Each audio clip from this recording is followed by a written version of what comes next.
나는 서울에 나왔으니까 이런 일은 임시로 하는 거지. 어차피 내 본업 될 일도 아니니까 대충 하자. 근데 그걸로 밥벌이 하고 있음. 대충 하는 척 하는 신용만 하면서 넘어가면 인생이 서서히 꼬여요.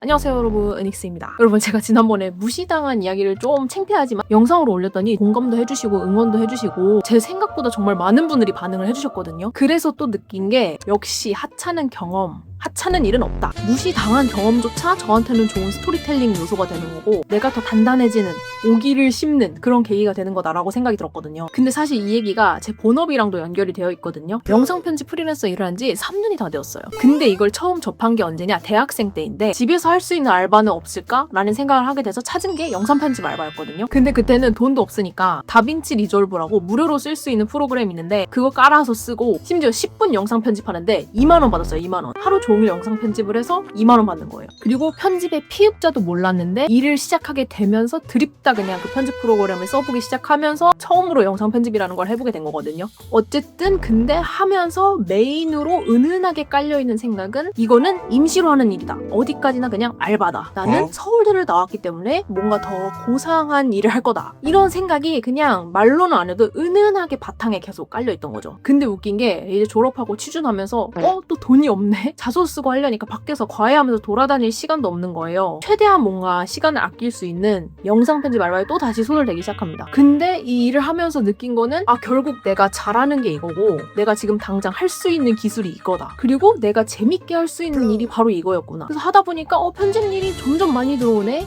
돈이 괜찮게 벌리네? 이제 그러다가 아예 취준을 포기하고 프리랜서로 전향을 하게 되면서 제가 그냥 임시로 생각하고 얕봤던 일이 저의 진짜 밥벌이가 된 거죠. 그래서 진짜 후회되는 게 뭔지 아세요, 여러분? 제가 만약에 자만하지 않았더라면 맨 처음 그 2만 원 받던 시절부터 한 1년만이라도 내가 정말 딥하게 이 영상 편집에 뛰어들었다면은 내가 뭔가 방황하고 취준을 할까 말까 고민하고 그랬던 시간들이 싹 다 단축이 됐을 거란 말이죠. 그게 거의 3년, 4년인데 어차피 다시 영상 편집을 할 거였으면은 그때 집중을 해서 진짜 내 본업, 나한테 맞는 일을 찾을 수 있었는데 그리고 더 빨리 돈을 벌고 더 많은 경험을 쌓고 그 시간을 단축시킬 수 있었던 기회를 저는 놓친 거죠. 저의 자만심 때문에. 그래서 저는 항상 가장 후회되는 일을 고르라고 하면은 그 일을 항상 고릅니다. 제가 자만하고 그 일을 하찮게 여긴 것. 그리고 두 번째는 제가 이제 본격적으로 취준을 시작하면서 아까도 말했지만 돈이 없잖아요. 그래서 학원 채점 알바를 한 반년 정도 한 적이 있어요. 그런데 이때도 마찬가지로 은은하게 바탕에 깔려있는 거는 나는 서울대를 나왔으니까 이런 채점이나 맨날 할 몸이 아니다. 이거는 임시로 하는 알바일 뿐이고 나는 더 좋고 안정적이고 돈을 많이 주는 직업을 찾아 나설 거야 라는 마인드가 계속 깔려 있었거든요. 근데 어쨌든 그 일에 최선을 다하긴 했어요. 애기들이 모르는 거 있으면 알려주고 채점하면서 애기들 동기부여되라고 메시지도 막 써주고 채점 결과나 뭐 점수 매기는 양식을 선생님들이 계속 피드백을 주시니까 그거에 맞춰서 좀 편하게 보실 수 있게 엑셀로 아예 양식 같은 것도 이렇게 만들고 사실 수업하는 선생님도 아니고 이게 그냥 알바생일 뿐인데 그 오후 내내 일을 하는 동안에는 진심으로 굉장히 임했거든요. 근데 나중에 그만두게 되면서 막 애기들이 가지 말라고 선생님 너무 감사하다고 편지도 저한테 써주고 제 담당 선생님이었던 분은 이제 저한테 간식도 사주시고 저도 모르게 대화를 그렇게 막 많이 한 것도 아닌데 저의 이런 짜잘짜잘한 노력들이 나도 모르게 이 사람들과 좋은 관계를 형성하는데 도움이 된 거예요. 근데 그만둘 때까지도 저는 그냥 이 일은 임시고 나는 뭐 나중에 학원에서 일하겠다 이런 목표는 없으니까 그냥 난 임시로 여기 머무르는 곳이다 라는 생각만 계속 깔려 있었거든요. 그래서 이게 막 그렇게 중요한 경험이라고 생각하진 않았습니다. 근데 제가 나중에 사업과 프리랜서를 할 때 이 경험이 너무너무 중요한 키 경험이 되었습니다. 특히 고객 CS 할 때 어떻게 자연스럽게 사람의 마음을 열게 할 수 있는지 어떻게 사람을 대해야 이 사람과 좋은 관계를 쌓을 수 있는지 이 학원에서의 짧으면 짧다는 경험이 저한테 굉장히 중요한 밑거름이 된 거예요. 그리고 딴 것보다 제가 계속 시스템도 고쳐나가고 선생님들 피드백도 수용해서 이것저것 해보고 했다고 했잖아요. 이렇게 여러 사람들의 입장을 반영해서 이걸 효율적으로 더 좋은 방향으로 발전시키는 게 얼마나 저한테 쾌감을 주고 제가 거기에 완전 몰입해서 할 수 있는 일인지 나에 대해서 깨닫게 해주는 경험이었던 거예요. 결국에는 제 본업과 너무나 잘 연결이 되는 경험이었던 거죠. 그래서 지나고 보니까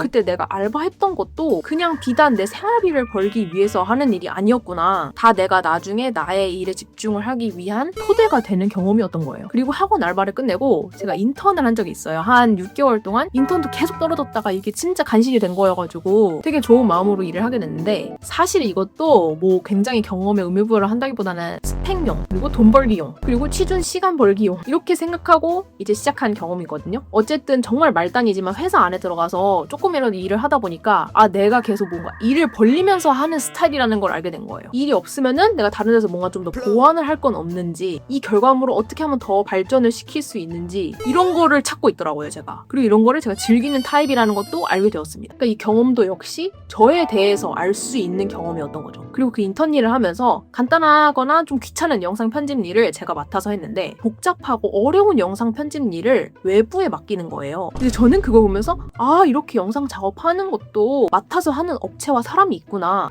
내가 영상 편집 알바했던 것보다 훨씬 더 돈을 높게 받아서 이렇게 결과물을 만들면 이러한 만큼의 비용을 받는구나. 그럼 나도 밖에서 이런 작업을 하면은 돈을 훨씬 더 많이 벌 수 있지 않을까? 이런 생각을 하게 된 거죠. 그렇기 때문에 이 일도 결국에는 제가 프리랜서와 사업을 도전하게 해준 결정적인 계기가 된 거죠. 제가 크게 저의 3가지 경험을 말씀을 드려봤는데, 셋 다 제가 임시로 머무는 거고 임시로 하는 거고 저의 인생에 그렇게 큰 의미가 안 되는 경험이다라고 시작한 일들이거든요. 하나하나의 점 같은 그 경험들이 모여서 마침내 선을 잇듯이 지금의 제 밥벌이, 지금의 제 업이 된 거예요. 이렇게 생각하면 엄청 소름 돋지 않아요? 지금까지 이런 경험들을 통해서 자만심이 진짜 무섭구나라는 걸 알게 됐어요. 이 경험은 하찮아. 이 일은 임시야. 그렇게 설렁설렁 하는 척만 하면 나한테 정말 맞는 일을 찾거나 나에게 중요한 밑거름이 될 경험을 발견할 기회를 놓치게 된다는 거죠. 아니면 저처럼 시기가 많이 늦춰질 수도 있겠죠. 3년, 4년. 기간이 짧더라도 내가 진심으로 임했을 때 이 일이 나랑 맞는지 혹은 내가 어떤 사람인지 비로소 확인을 할 수 있는 거고, 뭐 설령 학원 일처럼 결국 나랑 맞거나 나의 본업이 될 일이 아니다 하더라도 다른 일을 할 때 간접적으로 도움이 되는 경험을 하거나 나 스스로 자질을 쌓을 수 있다는 거죠. 지금 내가 하고 있는 일, 아무리 하찮고 작아 보이는 일이라도 정말 그냥 1시간이라도 짧게 한번 최선을 다해보면은 그냥 나 스스로에게도 뭐가 남는다. 제가 인턴 다닐 때 세이노의 가르침이라는 굉장히 유명한 자기계발서를 저희 사수분이 너무 좋다고 해서 읽어봤는데, 거기도 좀 비슷한 맥락의 이야기가 있거든요. 평생 가난하게 살 사람들은 어떤 일을 하고 있으면서도 그 일은 자기에게 맞는 일이 아니며 임시로 하는 일에 지나지 않는다고 여기고 다른 일을 하게 되기를 꿈꾼다. 어느 우물이건 그 우물 주인처럼 생각하고 행동하라. 근데 우물을 이제 잘 골라야 된다라는 말이 이 책에 나오거든요. 그래서 이 말과 맥락이 비슷한 것 같아요. 한 우물을 부지런히 파는 경험을 해보되 어떤 우물이 내가 파야 되는 우물인지 잘 판단하고 그 우물을 파보면서 얻은 경험을 나에게 잘 반영시키는 것. 이게 진짜 중요한 것 같고, 하찮게 여기던 일이 제 밥벌이가 된 이야기를 한번 해보았는데요. 여러분도 저처럼 3, 4년 정도 방황하고 시기가 늦춰지고 이런 후회가 없으시기를 바랍니다. 다음 주에도 제 생각이나 제 경험이나 재밌는 뭐 창업 스토리 같은 거 한번 풀어보도록 하겠습니다. 안녕, 다음 주에 봐요.